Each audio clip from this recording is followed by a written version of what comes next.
হরে কৃষ্ণ বন্ধুরা, দেখো দশমীর দিনে ঠাকুর বাইর করার সময় বহুত কষ্ট করে বাইর করা হয়েছে ঠাকুর, অনেক বড়। তো দুর্গা মা বাসটা সাইডটা তারপরে দশমী ঘাটে নেওয়ার লেগে রেডি করা হইতেছে। আর এদিকে দেখো বহুত আমাদের একদম গেটের সামনেই তো ওই যে আমার ঘর।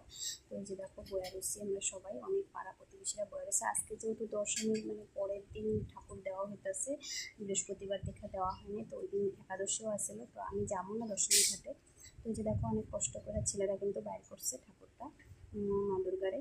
তো মা দুর্গার যাওয়ার সময় হয়ে যেতেছে, এদিকে মনটাও খারাপ, কারণ প্রত্যেকবার যাই কিন্তু এবার যাবো না। আর এত ভালো লাগতেছে আকাশটা দেখতে। দেখো তো ভিডিও করে তুমি করে দেখালাম, যেটা আমার ভালো লাগে আমি তুমি করে ভিডিও করে দেখাই।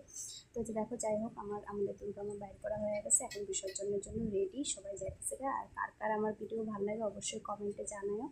তো তো আমি তো যেটা আমার ভালো লাগে ওটা তোমাগুলোকে শেয়ার করি। এই যে দেখো গামছা দেওয়া হয়ে গেছে যারা যারা দশমীতে যাবো, এটা আমার ঘরের দুয়ারটা, তো ভাবলাম একটু ভিডিও করে দেখাই তুমি করে।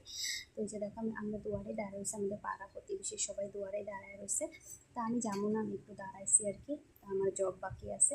তো দেখো আমি জব করতে আসা করছি, ওরা ঠাকুর নিয়ে গেছে গিয়ে বিসর্জনের লেগে, তো আমি আর যাই নাই। কার কার আমার ভিডিও ভালো লাগে অবশ্যই জানিও। তো আজকের জন্য এখানে শেষ করতেছি। রাধে রাধে।